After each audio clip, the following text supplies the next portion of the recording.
नमस्कार मित्रों, मैं डॉक्टर राधाकृष्ण इजी सॉल्यूशन पर आपका स्वागत है।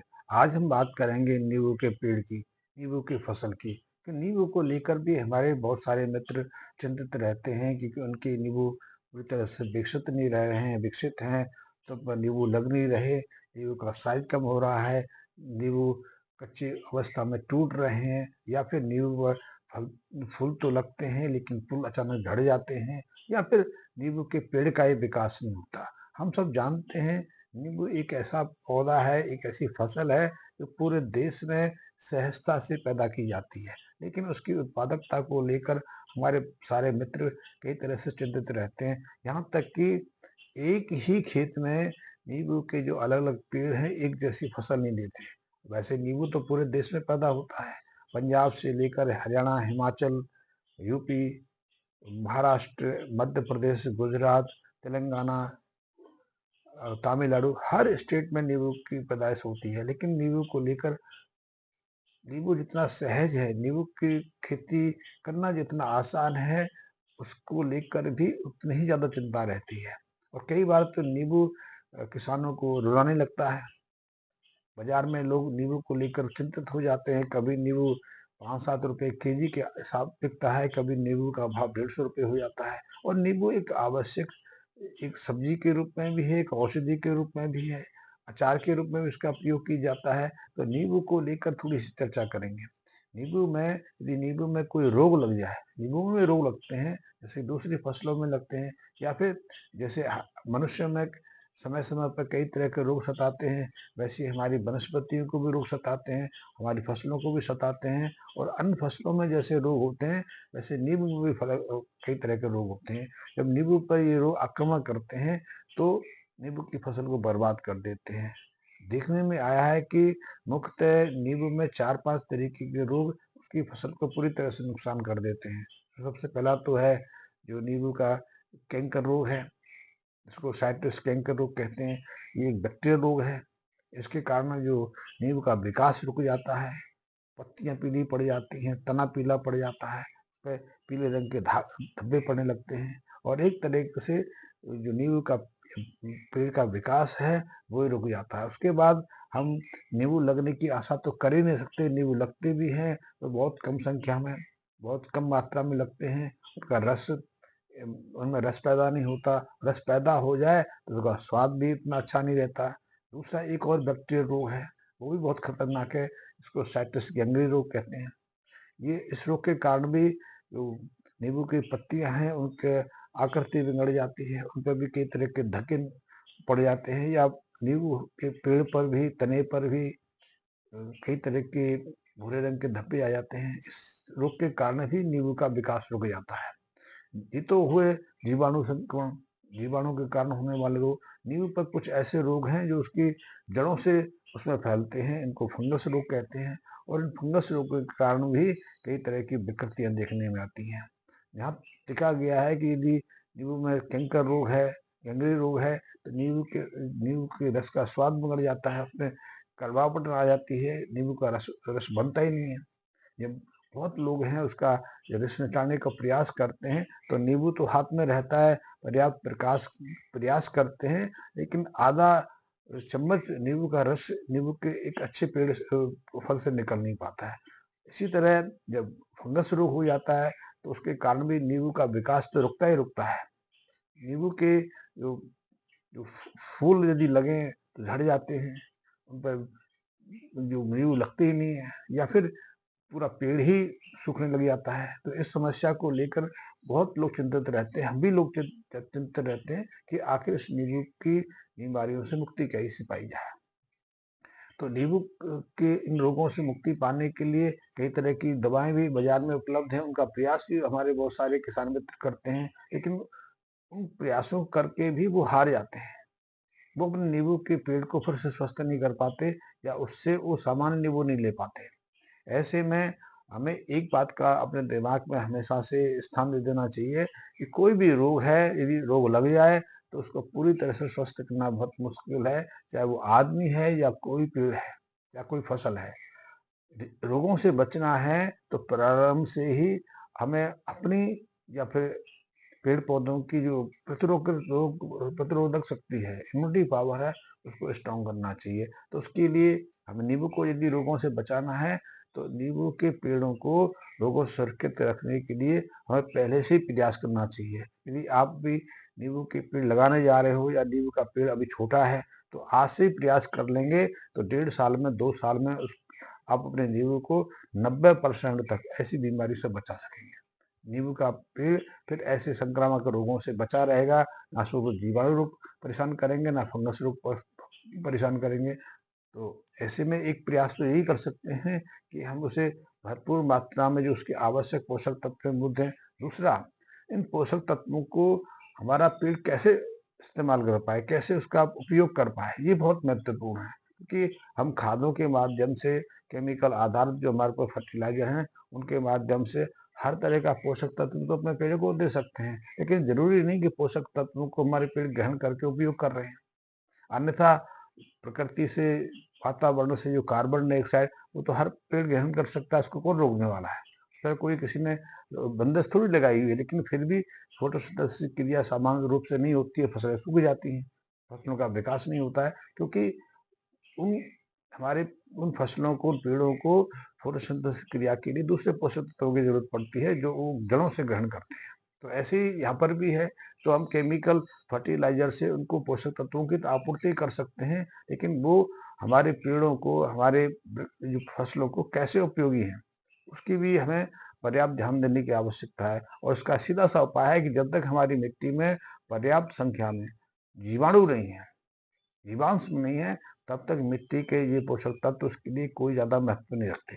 तो इसलिए हमें अपनी मिट्टी को इतना जीवांत करने की आवश्यकता है कि उसमें जीवाणु फिर से सक्रिय हो सके। इसके बहुत सारे प्रयास चल रहे हैं, बहुत सारे प्रयत्न कर रहे हैं, इसके जीवामृत भी बना रहे हैं। और हम कहते हैं कि इसके जीवामृत का भी उपयोग कर सकते हैं, लेकिन यदि आप हमारे इस गोरस घनसत्व का प्रयोग करेंगे, इस ये भी एक तरह का जीवाणु कल्चर है। इसमें गोबर से हमने कुछ जीवाणु को निकाल कर, कुछ बायोएक्टिव रसायनों को निकाल कर, कुछ जो जो जो पाचक एंजाइम है गोबर के, गाय के गोबर में रहते हैं, उनको अलग करके मल्टीप्लाई किया है। और इसके माध्यम से हम मिट्टी की जो फर्टिलिटी वो तो बढ़ा ही सकते हैं, मिट्टी के अंदर जीवाणु की संख्या में तो पर्याप्त वृद्धि कर ही सकते हैं, लेकिन इसके साथ में एक लाभ और मिलता है। जब ये जीवाणु तेजी से विकसित होते हैं, अपनी संख्या बढ़ाते हैं, मल्टीप्लाई होते हैं, तो ये बहुत सारे तरीके के बायो एक्टिव रसायन भी अपने साथ पैदा करते हैं। क्योंकि हर जो मेटाबॉलिक क्रिया है उसमें बाय प्रोडक्ट तो बनते ही हैं। तो इसमें जब जीवाणु तेजी से मल्टीप्लाई होते हैं, अपनी संख्या बढ़ाते हैं, तो बहुत तरीके के जो बायो एक्टिव रसायन है उनको भी पैदा करते हैं। और ये बायो एक्टिव रसायन जब हम मिट्टी के माध्यम से अपनी फसलों को देते हैं, पेड़ों को देते हैं, या स्प्रे के माध्यम से अपने पेड़ों को प्रदान करते हैं, तो वो पेड़ उसको सीधे से सोख लेते हैं। इससे उनकी ग्रोथ में परिवर्तन तो आता ही आता है, रोगों से लड़ने की क्षमता भी विकसित होती है। उनकी जो स्वस्थ है, उनकी जीवंतता है, उनमें बढ़ जाती है। तो आप इसका प्रयोग कर सकते हैं। और यदि आपने इनके साथ कुछ और प्रयोग कर लिए, तो निश्चित समझिए कि 80 से 90% तक आपकी नींबू की फसल ऐसे सभी रोगों से अपने को सुरक्षित कर लेगी। तो उसके लिए पहला तो है कि आप इस गोबर घनसत्व, या हम उसे सुपर गोल्ड एक्टिव गोरस कहते हैं, इसका मदर कल्चर तैयार करके पानी के साथ उसी को दे सकते हैं। इससे भी आपकी मिट्टी में, आपके पेड़ों में, आपके जो पौधे हैं, उनको काफ़ी ज़्यादा ताकत मिलेगी, क्योंकि ये सीधे-सीधे बहुत तरीके के जो पोषक तत्व हैं, उनकी तो आपूर्ति करते ही करते हैं। क्योंकि जब भी ये ज़मीन में जाते हैं, मिट्टी में जाते हैं, तो मिट्टी के जो कार्बन संरचना है, उनका डिकम्पोज़ करके बहुत सारे पोषक तत्वों की सहज आपूर्ति कर देते हैं। दूसरा, ये अपने साथ में बहुत सारे बायोएक्टिव रसायनों का जो निर्माण करते हैं, वो पौधों को सहजता से मिल जाती है। और इसके साथ में यदि आप कुछ दूसरे उपाय भी कर लें, जैसे कि मैं उपाय बताता हूँ कि आपको बैक्टीरियल इन्फेक्शन से बचाना है, फंगल इन्फेक्शन से बचाना है, तो एक सहज उपाय कर सकते हैं। वो नींबू के लिए भी कर सकते हैं, संतरे के लिए भी कर सकते हैं, दूसरी फसलों के लिए कर सकते हैं। और आप एक बार करके देखिए, आपको अच्छा रिजल्ट मिलेगा। 80 से 90% आपको अपने रोगों रोगों से मुक्ति मिल जाएगी। तो उसके लिए आप करेंगे क्या?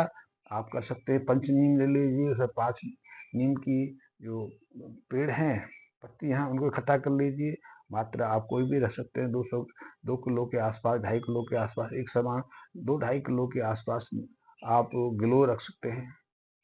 इसके अलावा उसमें मोरिंगा रख सकते हैं। उसके इसके अलावा भी आपको कुछ भी कोई पौधे मिलते हैं जिनमें औषधीय गुण रहते हैं, जड़ी बूटियां हैं जो हमारे लिए बहुत उपयोगी है, उनका भी सदुपयोग कर सकते हैं। और यदि कुछ भी ना मिले तो इन पंचनीवों का गिलों के घनसत्व के साथ प्रयोग कर सकते हैं। और आप जो पत्तियां ले रहे हैं उसकी पेस्ट बना के 5-7-8 kg के आसपास जो पत्तियों का पेस्ट बनेगा, उसमें 20 लीटर के आसपास इसी गोबर घनसत्व का जो मदर कल्चर आपने अपनी फसलों में पानी के साथ प्रयोग करते हैं, वो डाल दीजिए। 10-12 दिन के अंदर वो बहुत अच्छा जो जीवाणुनाशक या फंगस नाशक रसायन निर्माण कर देता है।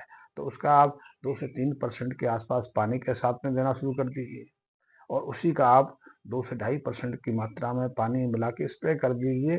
इससे आप देखेंगे कि आपके जो पीले पड़े हुए पेड़ हैं, जिन पर दाग धब्बे आ गए हैं, जिनकी पत्तियां सिकुड़ने लगी हैं, टेढ़ी सीधी हो गई हैं, रोग के स्पष्ट लक्षण आपको दिखाई दे रहे हैं, फ्लावरिंग होती नहीं है, हो जाती है, झड़ जाती है, नींबू का फल लगता ही नहीं है, तो आप देखेंगे 5-7 स्प्रे करने के या 5-7 बार उसको सिंचाई देने के बाद ये सारी समस्याएं हल होने लग जाएंगी। दूसरा एक उपाय और भी कर सकते हैं, वो उपाय है बोडो पेस्ट बनाने का। बोडो पेस्ट बनाना एक पुरानी परंपरा है, सैकड़ों सालों से पूरी दुनिया में इसका प्रयोग हो रहा है, लेकिन हमने इसमें थोड़ा सा मॉडिफिकेशन किया है। मॉडिफिकेशन ये किया है कि आपने कॉपर सल्फेट, नीला धोता जिसे कहते हैं, वो लेना है। आप 100 लीटर के आसपास यदि आप बोडो पेस्ट बनाना चाहते हैं तो उसके लिए 1 किलो के आसपास कॉपर सल्फेट ले लीजिए। 1 किलो के आसपास जो चूना जिससे हम दीवारें पोतते हैं वो ले लीजिए, उसको ठंडा कर लीजिए। ठंडा करना सबको मालूम ही है, सहज है, क्योंकि आप जो भी चूना लेके आते हो, जो कली का पत्थर लेके आते हो, उसे आप पानी में डाल के भिगो दीजिए। उसमें बुलबुले आएंगे, वो गर्म होगा, उसका हीट निकल जाएगी, शांत हो जाएगा। 24 घंटे के बाद आप उसको कॉपर सल्फेट के साथ मिक्स कर सकते हैं। आप इक्वल मात्रा में से घुल तैयार कर लीजिए। ये बोडो पेस्ट का सॉल्यूशन हो गया। और यदि इसके साथ में आप दुगनी तिगनी मात्रा में छाछ मिलाएंगे तो और अच्छा हो जाएगा। और जब ये बोडो पेस्ट सॉल्यूशन तैयार हो जाए तो इसके साथ में आप समान मात्रा में इसी गोबर घनसत्व का जो मदर कल्चर है वो मिक्स कर लीजिए। और इसको आप जब पौधे लगाएं उससे पहले जब मिट्टी की तैयारी करते हैं तो मिट्टी की तैयारी में पानी के साथ डाल दीजिए। इसके अलावा जब भी आप अपनी फसलों को सिंचाई करते हैं, नींबू के पेड़ों को जब भी आप पानी देते हैं तो एक पानी छोड़कर, यानी कि यदि महीने में आप 4 बार पानी देते हैं तो पहली बार में आप उसको दीजिए साथ में, और एक बार उसको साधारण पानी दीजिए। साधारण पानी के साथ में आप फिर इसका मदर कल्चर भी मिक्स कर सकते हैं, क्योंकि हमें तो अपनी मिट्टी को, अपनी फसलों को या ताकतवर बनाना है ताकि वो हमें भरपूर लाभ दे सकें। तो बूडो पेस्ट हर बार मिलाना आवश्यक तो नहीं है। तो आप इस तरह से बूडो पेस्ट और गोबर जो घनसत्व का कल्चर मिक्स करके आप अपने नींबू के पेड़ जो हैं उनको सींच सकते हैं, और उसका स्प्रे भी आप 15 से 20 दिन में एक बार करते रहेंगे। बस शुरुआत से ही करते रहेंगे तो निश्चित जानिए कि आपके नींबू के पेड़ पर किसी तरह का कोई ना तो वायरल इन्फेक्शन होगा, ना उसको बैक्टीरियल इन्फेक्शन परेशान करेगा। आपके पेड़ स्वस्थ रहेंगे, और स्वस्थ ही नहीं रहेंगे, भरपूर विकसित होंगे। उनका हर दोनों जो सीजन में नींबू करने की प्रक्रिया है वो समान तरीके से रहेगी। और इतना ही नहीं, उनके नींबू की गिनती कर लीजिए, वेट कर लीजिए, आपको दूसरे पेड़ों की तुलना में उसमें अधिक वृद्धि नजर आएगी। आपके पेड़ ज़्यादा तेजी से विकसित होंगे, शाखाएं भी ज़्यादा निकलेंगी, और आपको अच्छे उत्पादक तो देंगे। आपके मन में कोई शंका है, कोई ज़्यादा जानकारी चाहते हैं, आप इस मदर गोबर घनसत्व का प्रयोग करना चाहते हैं तो निसंकोच आप संपर्क कर सकते हैं। मेरे मैसेज बॉक्स में कमेंट्स दे सकते हैं। मैं हर कमेंट्स का उत्तर देने की यथासंभव कोशिश करता हूँ, और आप इसका प्रयोग निश्चित रूप से करके उसका जो परीक्षण आपको हो, आपको जो अनुभव हो, उससे मुझे सूचित करें। धन्यवाद मित्रों।